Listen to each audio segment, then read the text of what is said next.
ಮನಸ್ಸಿಗೆ ತೃಪ್ತಿ ಆಗುವ ರೀತಿಯಲ್ಲಿ ಸೇವೆ ಮಾಡಿದೆ ಅಂತ ನನಗೆ ತೃಪ್ತಿ ಇದೆ. ಬೇರೆಯವರಿಗೆ ಐತೋ ಎಲ್ಲ ಗೊತ್ತಿಲ್ಲ, ಆದರೆ ನನಗೆ ಮಾತ್ರ ತೃಪ್ತಿ ಇದೆ ಈ ಹುದ್ದೆಯಲ್ಲಿ.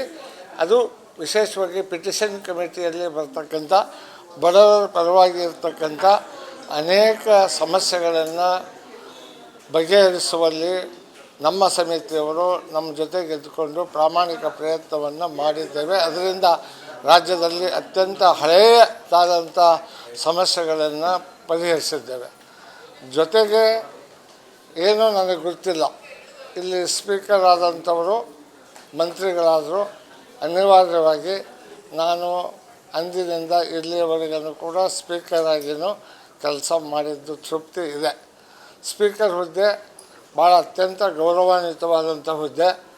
ಅದರಲ್ಲಿ ವಿಶೇಷವಾಗಿ ನಮ್ಮ ಸಮುದಾಯದವರು ಇಲ್ಲಿಯವರೆಗೆ ಸ್ವಾತಂತ್ರ್ಯ ಬಂದು ಇಲ್ಲಿಯವರೆಗೆ ಯಾರೂ ಡೆಪ್ಟಿ ಸ್ಪೀಕರ್ ಆಗಿದ್ದಿಲ್ಲ, ಸ್ಪೀಕರ್ ಆಗಿದ್ದಿಲ್ಲ. ಅಂಥ ಒಂದು ಹುದ್ದೆಯಲ್ಲಿ ನನಗೆ ಸೇವೆ ಮಾಡ್ತಕ್ಕಂಥ ಅವಕಾಶ ಸಿಕ್ಕಿದ್ದು ನನ್ನ ಸುದೈವ. ಆದ್ದರಿಂದ ನಾನು ಇವತ್ತು ಮತ್ತೆ ಮರಳಿ ಮನೆಗೆ ಅನ್ನುವ ರೀತಿಯಲ್ಲಿ ಮಂತ್ರಿ ಆಗಬೇಕು ಅನ್ನೋ ಆಸೆ ಇತ್ತು. ಹೋದ ಸಲ ಮಂತ್ರಿ ಮಾಡಿರಲಿಲ್ಲ.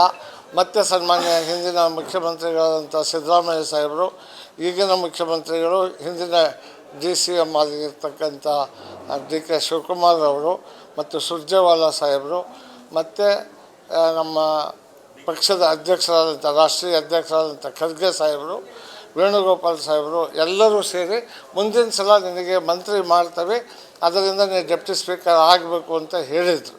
ಅವ್ರ ಮಾತಿಗೆ ಬೆಲೆ ಕೊಟ್ಟು ನಾನು ಡೆಪ್ಟಿ ಸ್ಪೀಕರಾಗಿ ಕೆಲಸ ಮಾಡಿದೆ. ನಾನು ಯಾರ ಹತ್ರನೂ ಹೋಗಿ ನನಗೆ ಮಂತ್ರಿ ಮಾಡಿರಿ ಅಂತ ನಾನು ಹೇಳಿರಲಿಲ್ಲ. ಪಕ್ಷ ನನ್ನನ್ನು ಗುರುತಿಸಿ ಮತ್ತೆ ನನ್ನನ್ನು ಮಂತ್ರಿಯನ್ನಾಗಿ ಮಾಡಿದ್ದಾರೆ.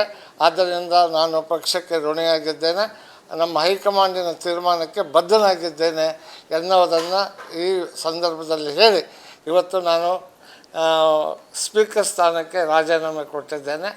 ಮತ್ತು ಈಗ ಪ್ರಮಾಣ ವಚನ ಸ್ವೀಕಾರ ಮಾಡಲಿಕ್ಕೆ ರೆಡಿ ಇದೆ. ನಾನು ಪ್ರಮಾಣ ವಚನವನ್ನು ಸ್ವೀಕಾರ ಮಾಡ್ತೇನೆ.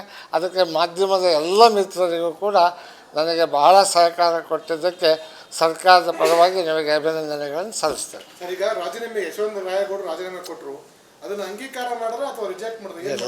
ಎಲ್ಲ ಸಿಟ್ಟಿನಾಗ ಏನೋ ಇರ್ತಾರೆ, ಎಲ್ಲರೂ ಕೊಡ್ತಾರೆ, ಅವ್ರಿಗೆ ಬೇಜಾರಾಗಿದೆ, ಆದ್ದರಿಂದ ರಾಜೀನಾಮೆ ಕೊಟ್ಟಿದ್ದಾರೆ.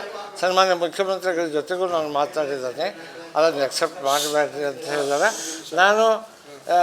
ನಾನು ಅವರಿಗೆ ಕೇಳಿಕೊಂಡೆ ಏನಂತ, ಬೇಡ ನೀವು ರಾಜೀನಾಮೆ ಕೊಡೋದು ಸರಿಯಲ್ಲ, ಅದೇನೇ ಇದ್ದರೂ ನಮ್ಮ ಹಂತದಲ್ಲಿ ಪಕ್ಷದ ಹಂತದಲ್ಲಿ ತೀರ್ಮಾನ ತಗೊಳ್ಳೋಣ ಅಂತ ಹೇಳಿದರೆ ಅವರು ಬೇಸರಾಗಿ ಸ್ವಲ್ಪ ಇದನ್ನು ಮಾಡ್ಕೊಂಡಿದ್ದಾರೆ.